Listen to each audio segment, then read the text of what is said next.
welcome everybody to the latest Keele Business Gateway webinar.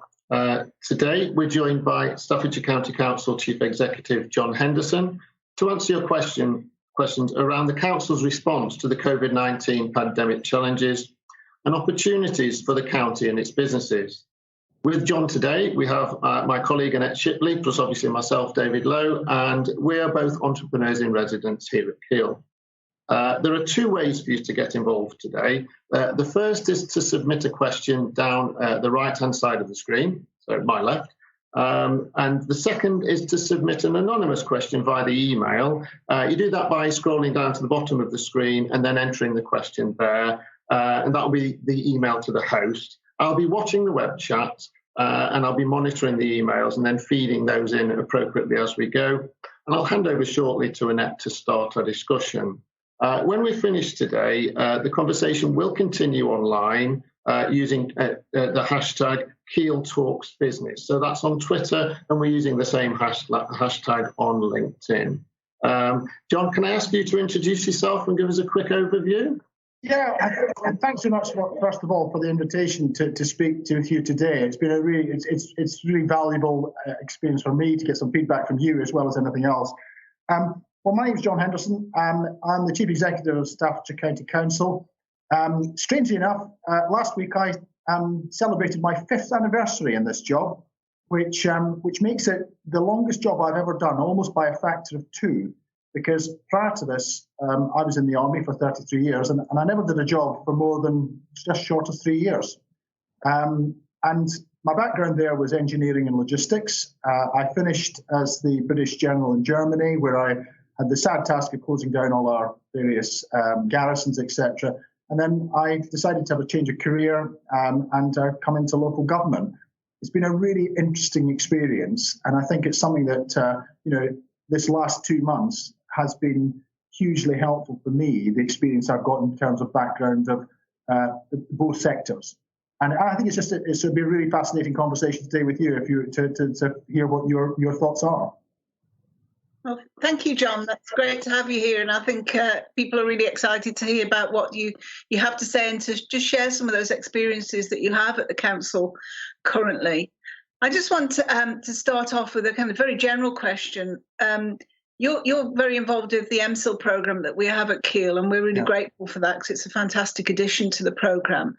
And having been at Sandhurst, which you have shared with us in the past, how do you feel that experience at Sandhurst has prepared you for what we're dealing with now in terms of leadership? I think that the whole thing around leadership, and it's something that I reflected on, after a couple of years or 3 years in this job, was that the armed forces are really fortunate to have a system of effectively they select people, they train and educate them, and then they give them the experience and they select them again. And it's almost like a spiral going upwards. And really, there's no other organisation in the country that can afford to do that kind of commitment to training and development. And I was immensely fortunate. I mean, I was at Sandhurst is the officer training school, and I did that sort of in the mid 80s, and then but since then I've worked out that I spent probably the best part of 5 years in full-time or part-time education or training, mostly around leadership and management. So what effectively, and then you put into that all the various jobs I've done, I probably had an incredibly privileged experience in terms of that sort of development. And it's not something that I think that many people outside the armed forces will get. So when I speak to my colleagues here, I find that they've had to do all of this in their spare time. They do it themselves. They take it very seriously, but they haven't had anything like the opportunities I've had. Yeah, I think so. And something that you've said to me in the past, which has always struck a real chord with me, and that is, and I'm going to quote you here, John, so you can tell me I'm misquoting you if you like, but something like that responsibility is a unique concept, that you may share it with others, but your portion cannot be diminished. And I think that's a lovely quote. How relevant do you think that concept has been during this crisis, and how much do you draw on that? It's absolutely true. And actually, funny enough, for those interested, it's a really interesting, quirky guy called Admiral Hyman Rickover. And Hyman Rickover was the first Jewish man to become an admiral in the US Navy. He also, from his work point of view, he was a significant engineer. He introduced nuclear propulsion to the US Navy, and it is notable that the US Navy has never had a nuclear accident, predominantly because of this care and attention that he did as he introduced it in the 40s and the 50s into training and organising and the technical aspects around it. But Hyman Rickover had a real thought about this thing about responsibility, and I would expand on that if I may. It's responsibility absolutely key. You've got to have some person, one person you can say, who's responsible for this? Who is the one person who takes responsibility for this?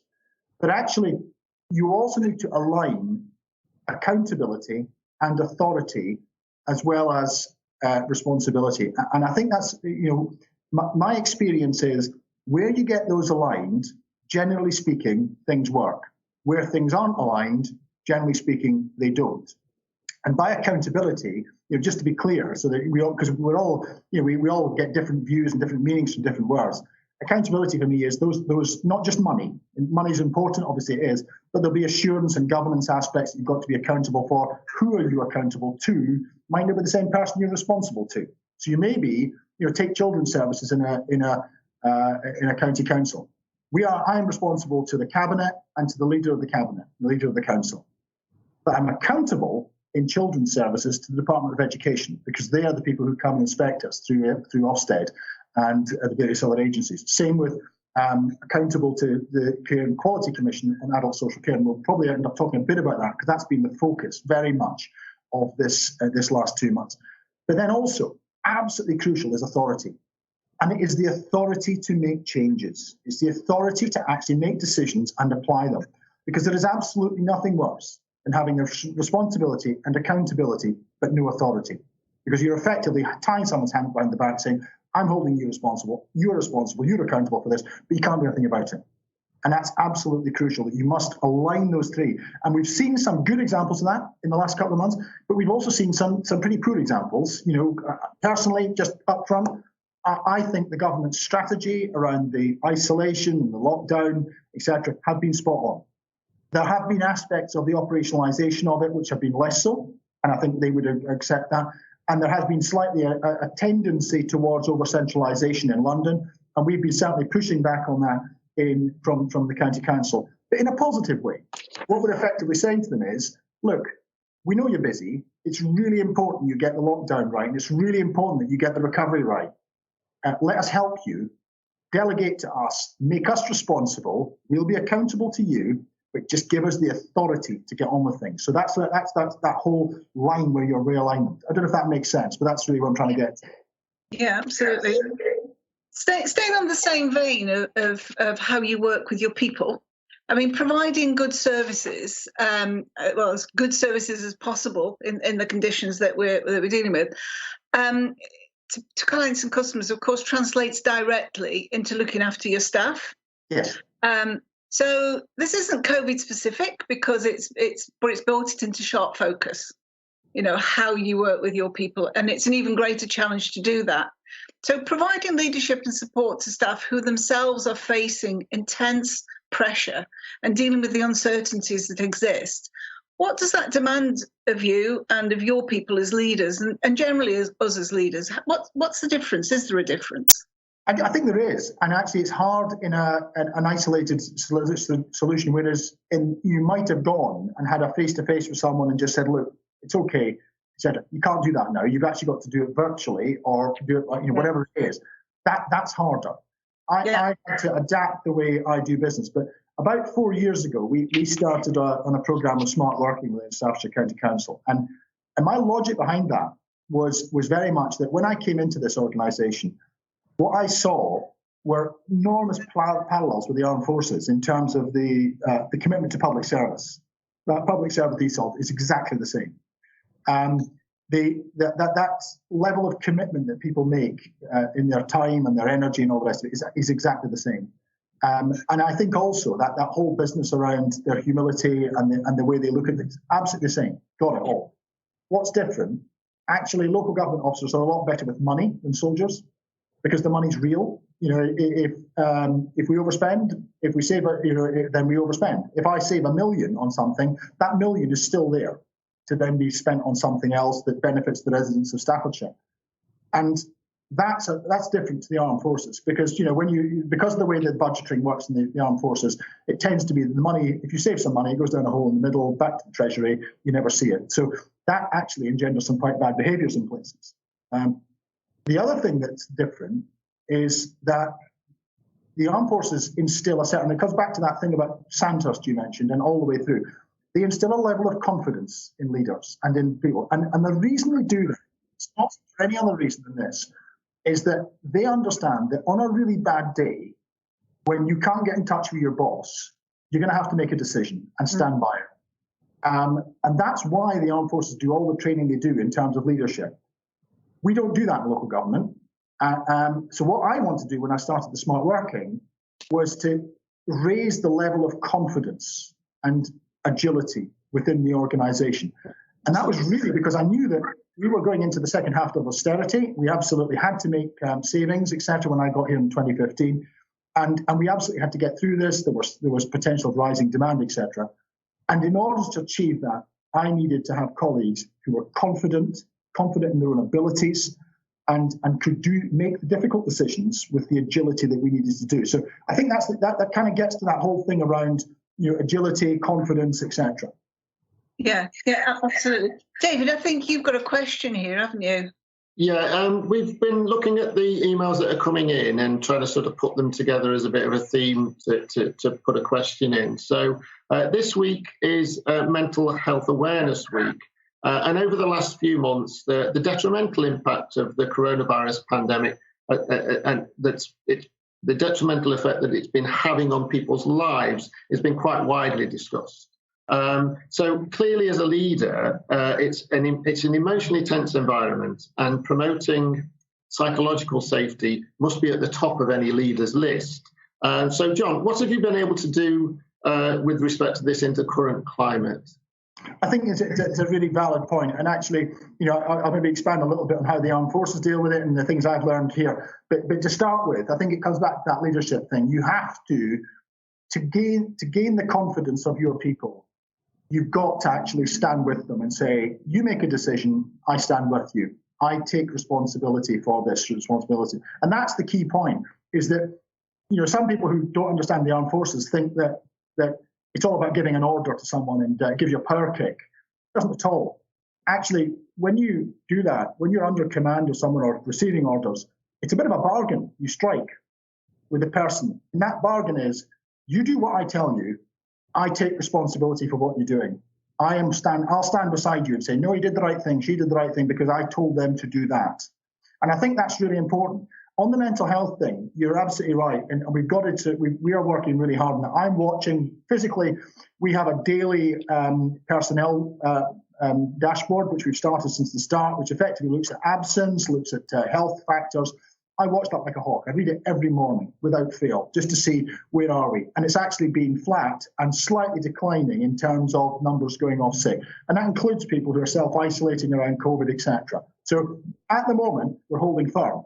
That's not where we expect it to be. We did have a worst case scenario when we started this, which suggested that about now, we would be suffering about 25%, not casualties, but 25% absence. We're nothing like that. We're something less than 10%. So actually, things are really quite good. And that includes all the long-term absences, etc. But I'm not complacent, absolutely not complacent. One of the things that the armed forces do that's really good, that I would just sort of highlight, is when you're on an operational tour, they have a thing they call decompression. And what that means is when you're coming back from the operational tour, you get some briefings before you leave. And the briefings are, look, this is what you've been through. This is probably how you're feeling. This is how this is going to affect your families when you get home. But also, not only that, it's a bit about, this is how your families have dealt with it, being back at home. Now, that's different here because we're living at home. And that's a fundamental difference that about this operation compared with previous operations I've been on, is that actually I'm the same person in the same office doing the same job with the same colleagues. That's not the normality. But I think the decompression thing is something I've just been flagging up to my colleagues, saying at the end of all this, we're going to have to do something that helps people to decompress a little bit to get back to whatever this new normal. People talk about the new normal. I think we really need to think about that new normal and work out what that means. But I think that's one of the big lessons I'm taking away from this. Yeah, absolutely. I think one of my experiences, John, as a FTSE 200 main board director was actually, how do I look after myself? Because if I can't look after myself, how do I then retain that enabling of my organisation? So how do you manage your own health and well-being? Because that's equally important. You need to stay fit, healthy, etc. And finding ways to manage that stress while you're looking ahead and you're helping others and you're dealing with the day-to-day. That's a huge task. It is. Do you have any advice for us? Well, I may be one of the few people in the COVID emergency who's lost weight. And part of that is the rate that I'm working at, but also part of that is the fact that, I've got a cross trainer at home and I've been on it virtually an hour a day since the start of this. And I find staying fit really helps me, physically fit really helps me mentally, because my brain works better. I'm feeling probably a little bit more refreshed. I'm sleeping better from that point of view, because there is no doubt you can really, really struggle. And that's the point, is you're absolutely right, Annette, is that and it sounds a bit twee to put it this way, but I think one of the measures of your effectiveness as a leader is how willing your colleagues and subordinates are to share their problems with you. And I used to have an expression, I worked for a general once who used to shout at everyone if things went wrong. And I have a joke with someone, I say, how you deal with the first piece of bad news you get will dictate when you hear the second one. Because if you shout at everyone, then people will not come to you with the bad news. But if you say, right, so what's the solution? And so regardless of how angry or stressed you are when you get that piece of news, you've absolutely got to hold the line and say, so what's your solution? And then hopefully you get into the culture of the organization that people come to you with solutions. So they come to you before the wheels come off. Because if they come when the wheels are really come off and things are going horribly wrong, there's probably nothing you can do as a boss.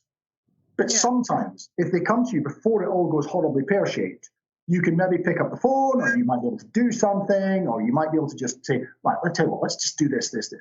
And the reality is, if they come to you with a solution, it's, and I always used to joke to say, go to someone with a solution and you'll get the answer you want. If you go with a problem, you're probably not going to get the answer you want. So I do think it's really important keeping your own mental health, but also creating that culture where you continue to be approachable. Yeah, brilliant. Thank you. It's one of those important qualities, isn't it, John, as a leader? So just staying on the same thoughts of how leaders respond during COVID, given that in routine emergencies, traditionally, many leaders tend to kind of rely back onto command and control, which is, I think what you're advocating is actually, that's not necessarily, I mean, you do sometimes have to dip into that, but when you're dealing with high level solutions, that's usually very, it's not the best way to go. So, however, in a crisis, I think it does demand something different. And I believe from my experience, to relinquish that top-down response will engender stability much more quickly. What's your experience of that, and how have you drawn on that? I think you're absolutely right. I think command and control, and it's interesting that, and it's not, I'm not having a go at you guys, but every civilian talks about command and control as being a negative thing. Actually, not necessarily. As a military, command and control are two different things, two entirely different things. Command is actually freedom. If you get command of an organization, the idea is you've been given the authority, back to that responsibility, accountability, and authority. You've been given the authority to make decisions and do things within the limits of the mission you've been given. Control are the limits of that mission. So control measures, so command is freedom. But I get what you mean. What you're actually talking about in many ways is micromanagement, is that business of not trusting people, that low levels of trust. And I think that it's something you've just got to work on, because if you can, you build a level of trust with people over time. They come in and there's a certain assumption of their level of competence and capability. Yeah. But what you must do is give them that freedom as best you can. Now, there will be times when you can't give complete freedom to people. And that absolutely, if you have a good enough trusting relationship with your subordinates and with your colleagues, you can explain to them why it is, in this instance, you need to just slightly more closely manage this, slightly micromanage it. And I try to say to colleagues, look, this is really sensitive. Normally, I would let you run straight through this, but this time, once you've done that, come back and have a chat. We'll see how we're going, and then we'll do this, and then we'll come back, and so it goes on. And I think but that requires a level of trust so that you can say, let's make it a conversation as opposed to top down. Yes, because ultimately, if you're trying to do the person at the bottom's work, you're probably not doing your own. Yeah, that's really, really, really true.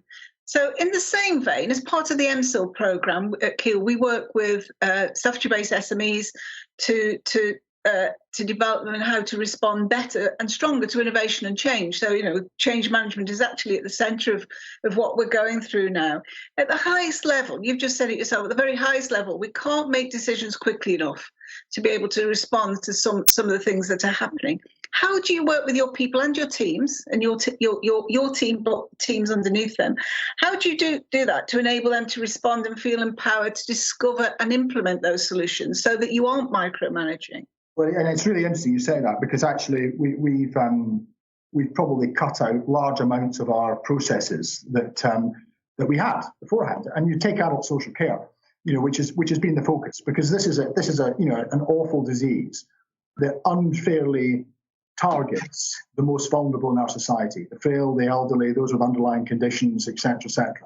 And so therefore we've had the problem in the care homes, we've had the problem with home care, and that's been a feature of this particular disease. It seems to just exploit a weakness, a physical weakness that somebody has, and absolutely goes for them.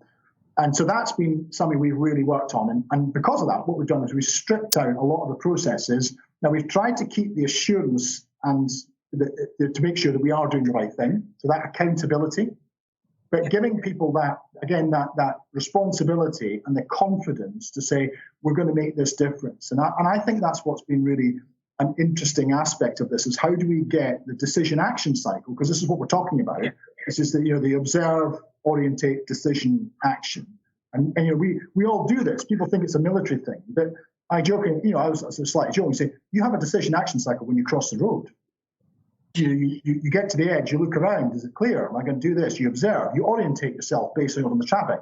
You make a decision, act. As you go across the road, you keep looking around to see how quickly the traffic is. So we do it in our normal lives. All the military have done is formalised it. But it's a really good thing. And I think what we've done is we've speeded up our decision action cycle in a way that actually is really good. And that comes back to that thing about the new normal. A lot of my colleagues are saying to me, do you know what, John? Let's not go back to the old ways of doing business. Let's take this. So there's an awful lot, although this has been an absolutely awful experience for many, many people, there's actually a lot of good that's potentially coming out of it. And I think that's quite exciting. Yeah, absolutely.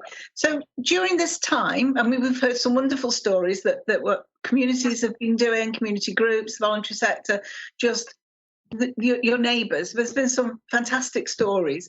Do you have any stories about your own staff that warm your heart, that makes you feel hopeful for the future, that what you're saying, actually, we can make it different? I think, I'll pick up on your initial point, and then I've got one we want to talk about. So the first part is, you're absolutely right. And the thing that struck me more than anything else in Staffordshire, and it's funny, if I've asked, basically it's an observation I've made, and I've shared it with lots of people on various, Teams meetings, etc. And said, look, is this your finding as well? And it pretty much is. And that is that in this response, it has been these small, hyper-local groups and communities that have done the really heavy lifting. We've delivered in excess of 2,000 food packages, so it's a 1-week ration packs to various vulnerable people. But we haven't delivered them. We bought the food, we've assembled them, we've done all this, the various pieces. We've got the staff, the dinner, ladies and gentlemen, out of the schools. They put it together. It's on the news last night, but they've been delivered predominantly by community groups. Yeah. And these are community groups who've sprung up all over the place, and they've done a superb job. But the one example I was going to just say was one of the things that we've really laid into in Staffordshire has been the personal protective equipment, PPE. I'm probably one of the few people for whom PPE actually meant personal protective equipment, but prior to this thing, because that's what we used to talk about, biological and chemical, you wore your PPE. But the reality is that, we made our first order for this on the 10th of March. So 2 weeks before the lockdown happened. And that was because my health and safety manager came to me and she said, do you know what? I think PPE is going to be an issue on this. And I think we need to get ahead of this and make some purchases. So that's exactly what we did. We're about to issue our 1 millionth piece of PPE today, 2 months later. No care home in Staffordshire has gone without PPE because we've set up from scratch a supply chain whereby we have we've bought in large amounts, and we're talking hundreds of thousands of things, like nitrile gloves, like surgical masks, the plastic aprons and things like that. Those are the three big things we use in social care. And they've been absolutely super. A group of colleagues who volunteered to change roles, they've stepped into this. They're doing deliveries. We use 8 of Staffordshire's fire stations as effectively our distribution network. So effectively we've got a distribution hub in the centre. We've then got 8. But we've also got emergency supplies. So if a care provider sort of raises a critical thing and says, look, we've run out today, or the delivery we were promised hasn't arrived, we can actually just put some in a van, take it round to them and do that.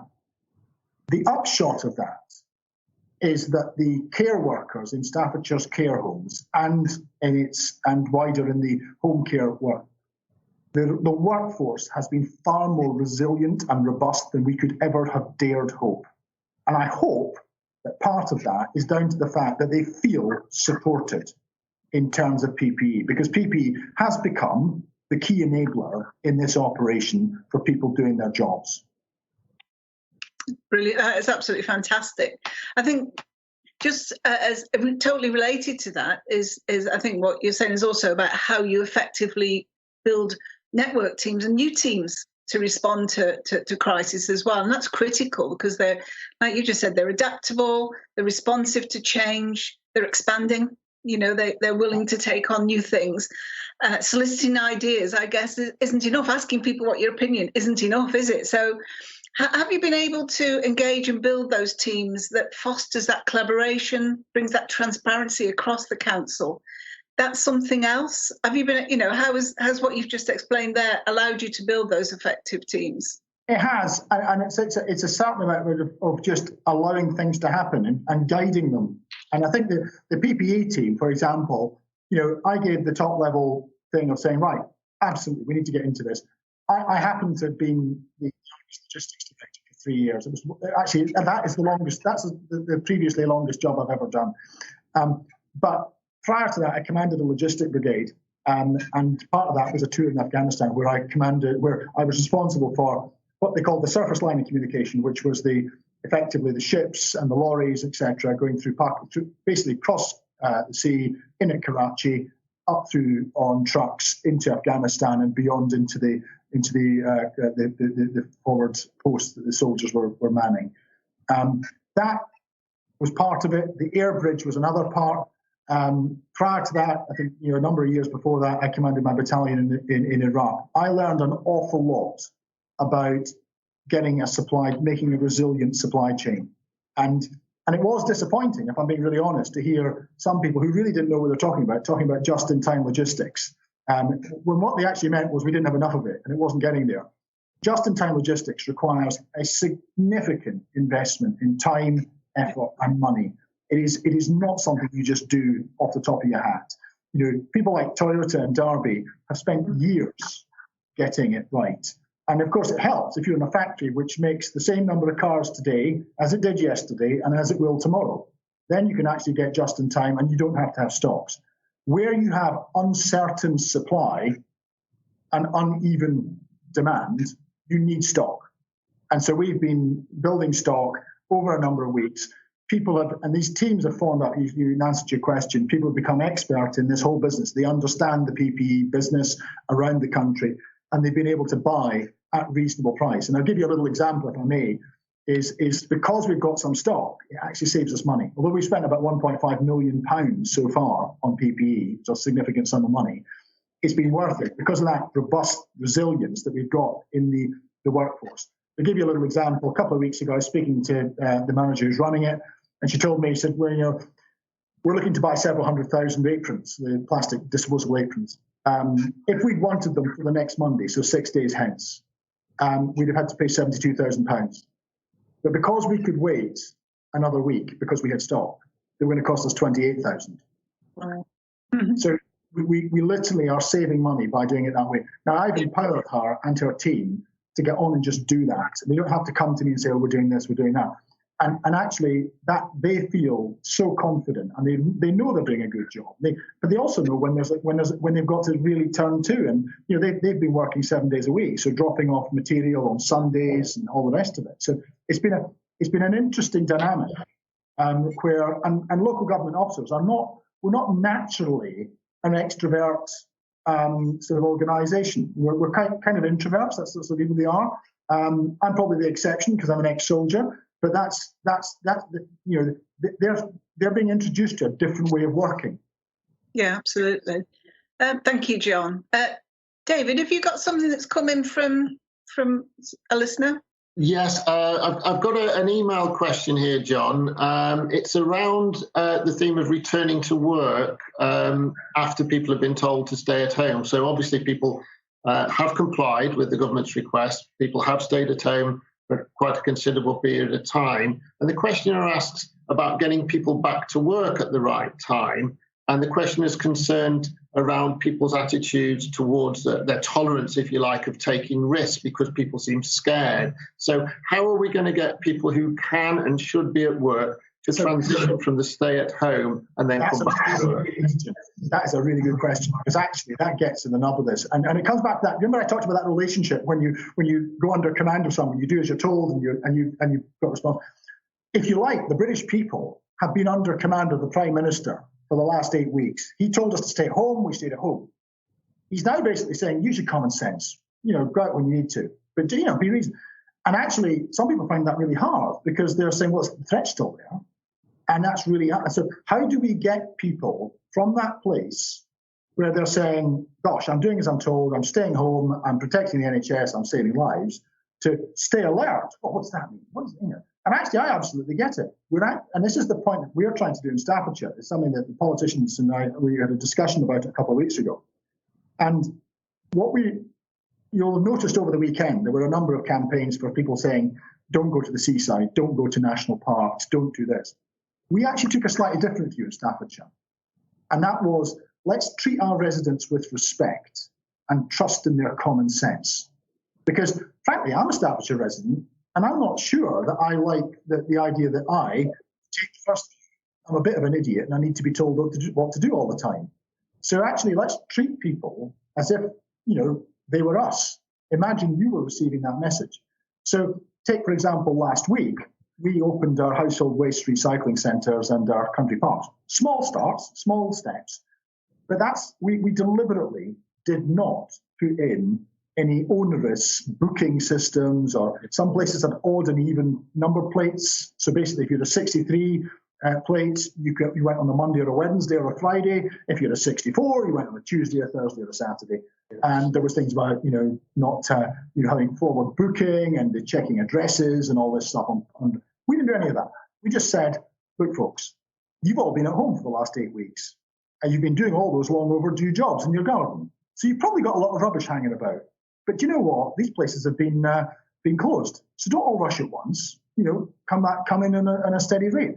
And that's exactly what Staffordshire residents have done. And when I was just catching up this morning, we've had about 13,500 people visit our household waste sites in the last 4 days. Now, there's been queues, but it's been manageable. And we've actually got through it quite well. And it's exactly the same with our country parks. People have gone to country parks. They've acted responsibly and with common sense, and they've had a bit of time away from home. That's brilliant. That's exactly how we should be doing it. Now, answer to your question, absolutely. Schools are going to be really difficult. And so part of this comes round, and we're dealing with internally. Funny enough, I've just come off my senior leadership team this morning, and we've had a really interesting discussion about how we're going to make this building, Staffordshire Place 1, compliant for social distancing. Because at the moment, there's about 150 people. The house is about 1,400. So we've effectively gone around, we've tried to make it into, we have a place which will house probably 300 to 400 people, but with social distancing in place. And that comes down to that creating confidence amongst our workforce, that we are looking after you. You will be safe when you come to work. We need to do exactly the same with our schools. And we're having some really good conversations with schools about how can we help you. And so, for example, back to PPE, one of the things we're offering is we're going to give small packs of PPE available to every school, to every early years provider, every FE college. Now, they shouldn't need it because they're not dealing like adult social care people. But the fact that they've got it in stock might just give them the confidence to say, do you know what, it's okay. The kids can come back to school. It's going to be fine. So it's that sort of thing about creating confidence and consensus in the population for whatever it is you're wanting to reopen.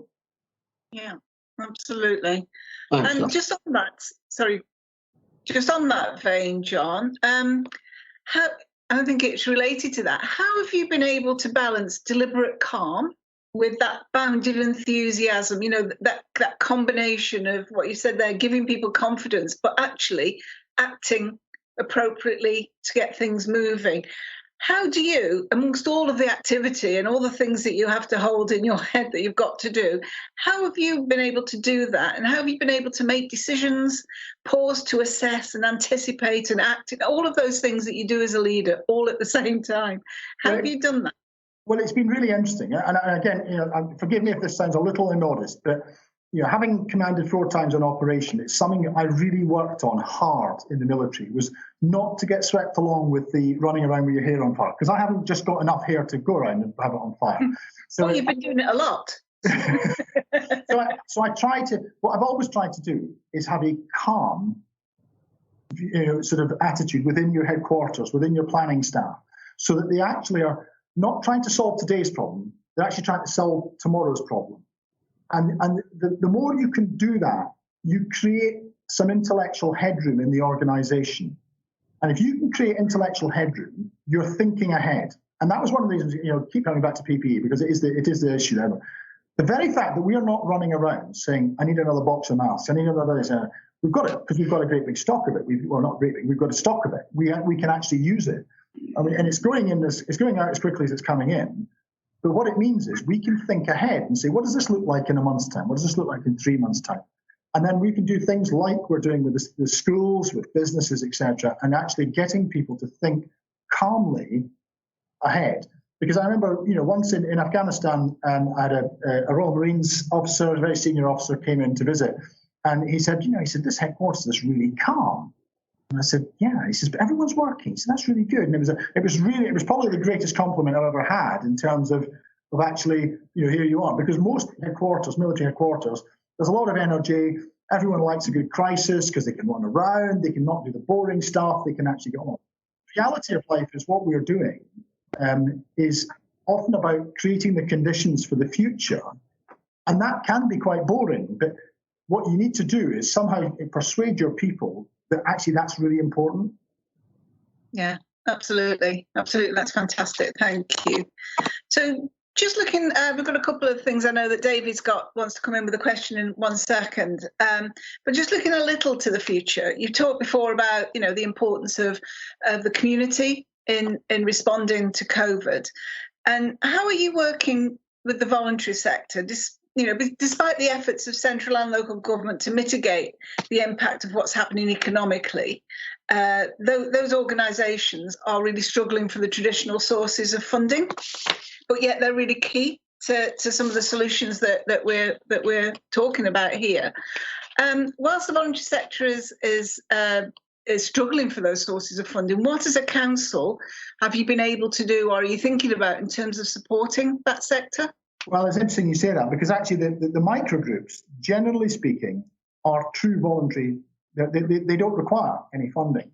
But how do we embolden them going forward to continue to operate in the way that they have been? Because actually that's really exciting. We have actually been funding some chosen organisations. There's an organisation, umbrella organisation for the voluntary group called Support Staffordshire. And that is a group of professionals who know the voluntary sector inside out. They've been exceptional. And when they came to us at the start of this, they said, look, we've lost our income streams, we can't do this. We actually did make some money available to them to keep them going. So we have done that sort of thing. It's really important to I think going forward, we're going to have to think really carefully about which part of the voluntary sector do we actually want to support? Because the bits that have done well, Staffordshire, been the really small groups, and they've been exceptional. And in the past, they haven't necessarily attracted our attention or our funding. And I wonder whether that's the way in the future that we actually want to go. So it's a bit of a work in progress, but I do think that it's part of that new normal. I don't think our support to the voluntary sector will be the same in a year's time, 2 years' time, to what it was a year ago. Yeah, no, I think that's really important. Thank you. David, you've got a question on planning for recovery. Yes, thanks, Annette. John, last week we had the news of the extension to the furlough scheme. We also had the Employment Income Support Scheme opened, and I think that was opened early, if I've got that right. But on Friday, we also had the dreadful news concerning significant redundancy consultations at JCB. Could you give us a sense of the support initiatives that we've got in Staffordshire? And if you're able to, could you give us a flavour of what's perhaps been looked at by the council in terms of planning for recovery from the crisis and stimulating the local economy? David, that's a huge bringing it up. I think it's probably the most important. And the key part to this is there's a number of parts, but I think that unusually for one of these operations, normally you have bang, you have a response, flood, fire, whatever it is, and then you go from response, stop, close down response, you get into recovery. We're going to be in response to this till the year's end at least, and probably a bit beyond. But we can't wait till then to start the recovery. So we've already started our recovery planning and our recovery action, not just planning, but actually action. And the first thing I'd sort of make is that, and again, come back to that thing about the central government. I actually think the central government strategy has been really good. Because, it was interesting, I don't know if you caught a couple of weeks ago, the chief executive of Pret a Manger was on, and he was talking about reopening some of his outlets in London. And certainly asked him about the thing. And I think the journalist was rather hoping that he would have a real dig at the government. And actually what the chap said was, do you know what? We're a multinational company. I see the totality of business support around the world. And I can tell you, the British have pretty much got it right. He said we've got a really good suite of things to do to actually keep businesses going. He says, you can pick and choose cherries from different countries and say, oh, look, they're doing this and they're doing that. But actually, he said, in totality, we're doing really well. Yeah. So I think the furlough scheme is really good. There's a number of issues with it. How do we get out of the furlough scheme back to normality? And part of that's going to be, I think that's why there's that whole transitioning thing that the Chancellor's sort of working. I think that's really clever. Yeah. But there is also the fact that in reality, and it comes back to that thing I talked about, let's not return to the old ways of doing business that I'm seeing in my organisation, is that some companies, even if they survive, will look considerably different to what they look now. So some people who are furloughed probably will not go back to the jobs they did, or may not go back to any job at all, even if the company survives. And I think that's something we need to be ready for. And there's a certain amount about skills and what does the new economy look like?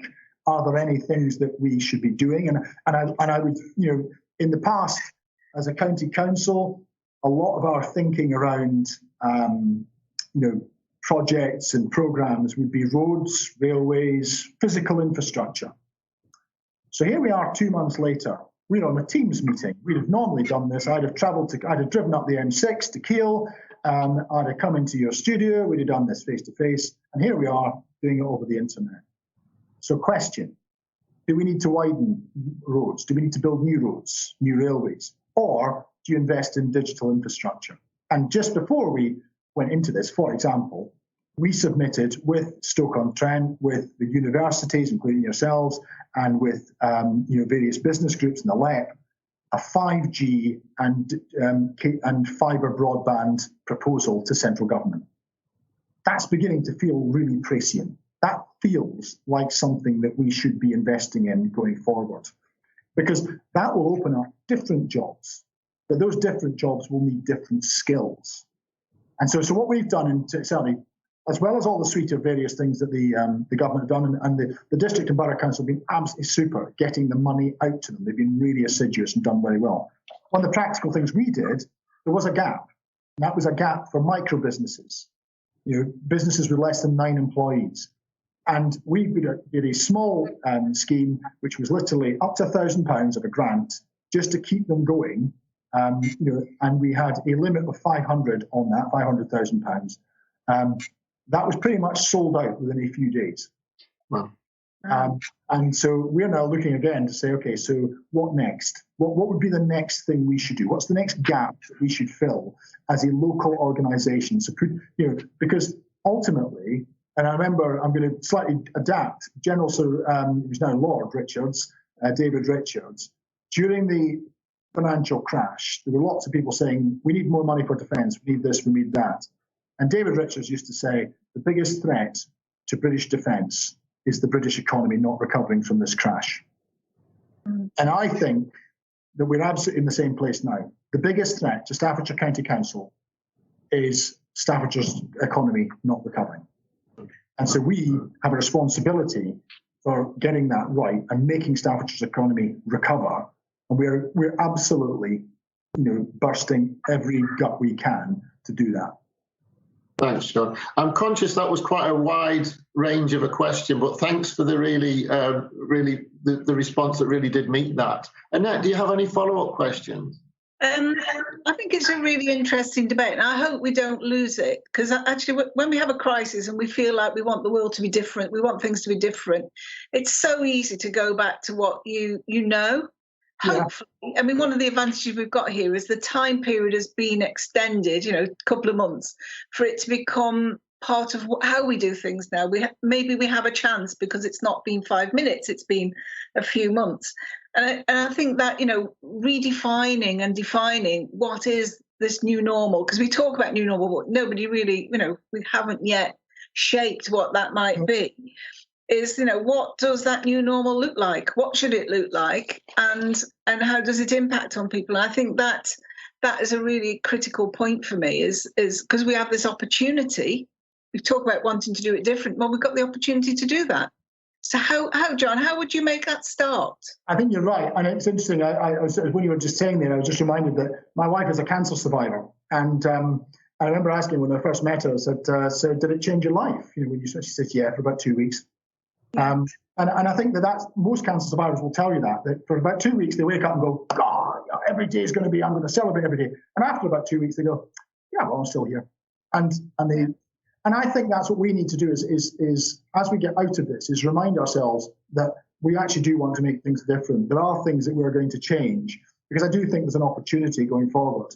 And how we do that, I think, is keep reminding ourselves of what we've achieved and where we're going.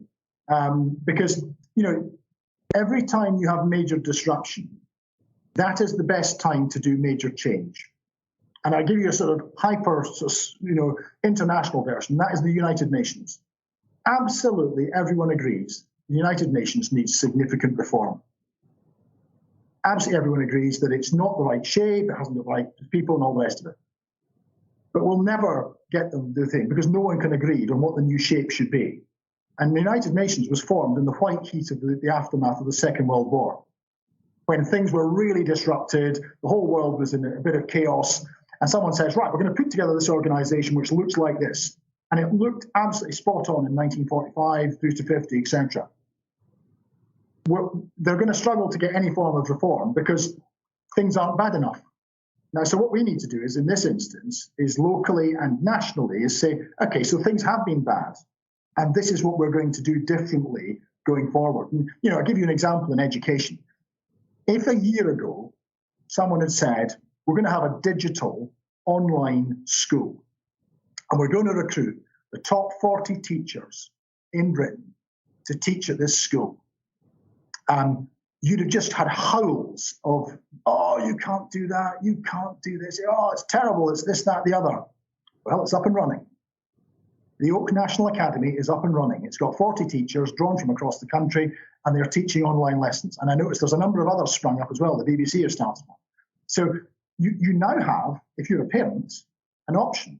about how you school your children, because there is absolutely a viable online option for doing homeschooling in a way that there wasn't 2 or 3 months ago. And the same will be true of universities. The same will be true of colleges. And actually, this is the thing as we're talking about as the council. We've now held full cabinet meetings and scrutiny committees and all that stuff online.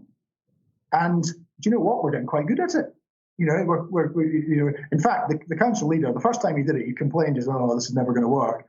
Now, he prefers online meetings because the text box down the side allows people to make comments, raise their hands, do all these things. He can actually manage an online meeting probably more effectively than he can a physical meeting. Now, there are limitations, of course there are, but actually in certain circumstances, that is a potential benefit. And then, of course, there's the reduction in travel time, coming back to that thing about what's important to us. Road usage, vehicle usage, climate change. There's all sorts of opportunities there. Absolutely. I have a question. I just want to ask it because it's obviously quite a heartfelt question. So we've got Yvette Hansbury-Robinson has asked a question about, there's so much conflicting information, and that's one of the challenges, isn't it? We are bombarded with information. There's so much conflicting information about reopening educational establishments that it's become surrounded with fear. How would you advise parents, leaders, to ensure that this new normal is carried out by their staff with confidence? And it comes back, I think I mentioned earlier, but I'll just repeat it when we develop on it a little bit, is this morning when I was in the ops room, Tim Moss, who leads for us on education, he's been holding various conversations with schools, with the trade unions, etc., the teachers' unions, etc., saying, okay, so what's your concerns? How can we address them? And actually, we've now got to the point where I think, when we finished on Friday afternoon, the teachers' unions, who are the ones who, quite reasonably are saying, is this safe? Should we be doing this? Are actually saying, you know what, you've pretty much done everything, with the possible exception here of, we're not sure we agree with the national PPE guidelines. Well, if that's the case, question mark, do we do anything local? So, because it's about, there's no point in forcing parents to send their children back to school, because they won't. They're not going to order their children back to school if they don't believe it's safe. And what we need to do is convince them that actually it is the best thing for them. And actually, there was a thing this morning, I don't know if you caught on Radio 4, but one of the problems is that you've got affluent children are getting about 30% more education than children from deprived backgrounds. That's the assumption is that I think they say that the children from affluent backgrounds are doing about 6 hours a day. Children from more deprived backgrounds are doing about 4 hours a day. Well, we will just, if we don't address that, we're going to end up with an attainment gap, which is even worse than it has been in the past. And I think we absolutely need to get that back. So, but it's incumbent on people like me and the people that work for me to create the conditions whereby people say, no, it's absolutely the right thing to do, and we're going to do it. And actually, I have a particular thing around this because, although I'm a sort of middle-aged, balding man, this is a predominantly female organisation. We are 77% female in Staffordshire County Council because we've got a lot of social workers, we've got people, the traditional professions that we employ tend to be more favoured by women. The average age is 48. 80% of us live in Staffordshire. Now, that means for me, my average colleague is a working mother with care responsibilities probably at both ends. She's probably got kids, and she's probably got elderly relatives who live locally.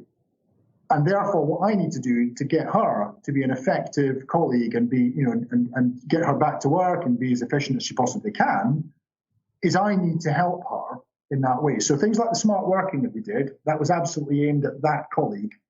And equally, getting the schools open again and getting a safe business where elderly people can actually go out and do things. That's absolutely good, because that's that's something that is directly affecting my colleagues.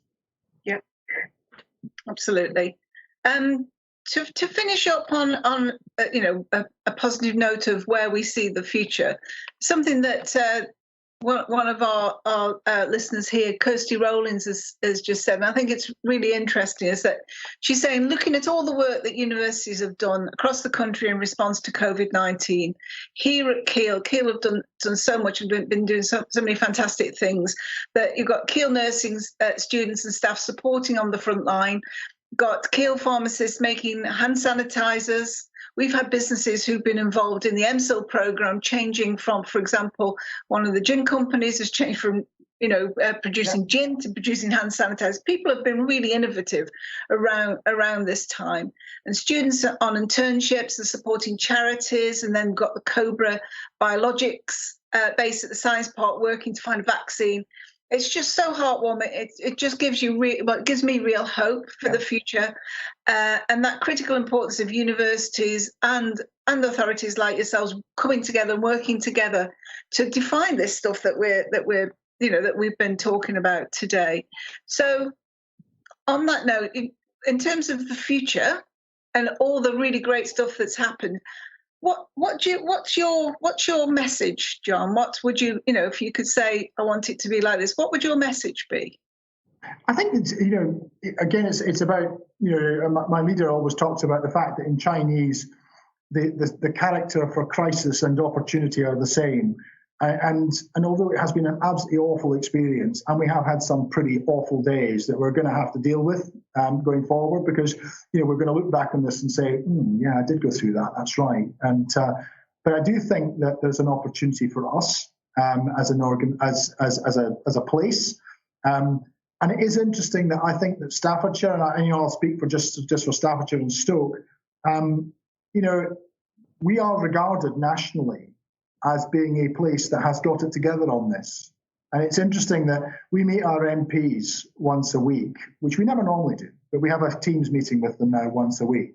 And they are enormously positive about what we as a place are doing and the things that we are achieving. And when I sort of was complaining a bit about the fact that things were being over-centralised in London, what I got back from them was, yeah, but not everywhere's Staffordshire. And I think that's not just the council or the councils, including Stoke City. I think it's also the universities, the hospitals, the whole way that private sector have come together and done things, as you talk about changing roles, people really stepping in. And I think that's, we mustn't forget that, because we've learned an awful lot and we've achieved an awful lot. And it comes back to a little reflection of my military time, is that when you come back from an operational tour, and it's been really stressful, there is a period thereafter that the unit absolutely hums, because everyone's got a shared experience and everyone has been through something together and they have bonded. And I think we've bonded as a place, and we have a story to tell that I think is really positive. And I think that now, unlike the military, where people started getting posted out immediately and disappeared, and within a year that had gone, because that bond had gone, we're probably all going to still be here in 1, 2, 3, 4, 5 years' time, in various roles or similar roles, and possibly the same roles. And therefore, let's use that bond, that common purpose going forward for the benefit of ourselves, but also our neighbours and our communities. Yeah, absolutely. That's a fantastic message. So thank you, John. You're a delight as always. It's always a fantastic opportunity to hear your thoughts and just to talk to you. So thank you so much for sharing and being so candid. It really is a delight. David, can I just hand over to you? You've got a few things to say, haven't you? Oh, we can't hear you. There we go. Sorry about that, guys. Just say thanks again, John, from myself and Annette. John Henderson, Chief Executive, Staffordshire County Council. And thanks to the Hickson Group for hosting the platform. And a big thank you to our audience today for your questions and interactions. You've been absolutely brilliant. We couldn't get to all of your questions. That's becoming a bit sort of almost every time, but we do our very best, and we do try and blend them and mix them in to get the best flavour for our guests. We are going to continue the conversation online, so we're going to continue on Twitter and we're going to continue on LinkedIn, using the hashtag Keele Talks Business. And looking forward, we've got 3 upcoming webinars later this month. So we've got 20th of May, we're going to be exploring the topic of funding for business. On the 28th of May, we've got the marketing conundrum, how do businesses communicate after COVID-19? I'll attend that one, I think, to make sure I leave my mute button on. And to finish today, I'd like to encourage everybody who hasn't already done so to sign up for the Keele Gateway mailing list. This can be done via the Keele Gateway site or via an email that we're going to send to all the participants today on a link. So you'll receive that link shortly. So yeah, thanks everybody and stay safe. Thank you. Thanks now. Bye-bye. Thank you. Bye-bye. Bye.